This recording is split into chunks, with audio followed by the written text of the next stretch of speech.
தமிழ்நாடு செலுத்தும் வரியில் ₹1க்கு 29 பைசா மட்டுமே ஒன்றிய அரசு திருப்பி அளித்து வருவதால் உதயநிதி தொடர்ந்து தனது பிரச்சாரத்தில் பிரதமர் மோடியை 29 பைசா மோடி என்று விமர்சித்து வருகிறார். அதனைப் போலவே தொடர்ந்து பிரதமர் மோடியை 29 பைசா மோடி என்று உதயநிதி அழைத்து வந்தால் உதயநிதியை இனி நாங்கள் கஞ்சா உதயநிதி என்று அழைக்க நேரிடும் என்று பாஜக மாநில தலைவர் அண்ணாமலை கூறியுள்ளார்.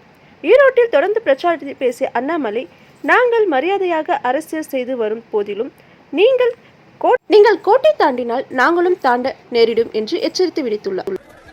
நல்லா வர சொல்வாரு, ஆனா அந்த வடையை கூட நமக்கு தர மாட்டாரு, அவரே சாப்பிடுவாரு. அந்த அளவுக்கு ஒரு ஒன்றிய பிரதமர். அவருக்கு பேரை மாத்திட்டேன். அவருக்கு தமிழ்நாட்டு மக்கள் சேர்ந்து ஒரு செல்ல பேர் வச்சிருக்கோம். என்ன பேரு? திரு சத்தமா சொல்லுங்க. ஒன்றிய பிரதமரோட பேர் என்ன? ஒன்றிய பிரதமரோட பேர் என்ன? திரு 29 பைசா. ஏன் சொல்லுமா? அதுக்கு ஒரு காரணம் இருக்கு. நாம ஜிஎஸ்டி வரி கட்டுறோமா? ஜிஎஸ்டி வரி கட்டுறோம். தமிழ்நாட்டில இருந்து ஒவ்வொருத்தரும் தமிழ்நாட்டுக்கு இந்திய ஒன்றிய அரசு கட்டுறோம். ₹1 கட்டுறோம். ஆனா நமக்கு திருப்பி எவ்வளவு தராரு? வெறும் 29 பைசா மட்டும் தான் தராரு. இன்னைக்கு ஸ்டாலின் என்ன சொல்றாங்க? ₹100 நான் கொடுத்தோம், ஆனா 29 தான் கொடுத்தாங்க. உதயநிதி ஸ்டாலின் என்ன சொல்றாரு? மோடியை 29 பைசா சொல்லுவாங்க. கேட்டீங்களா?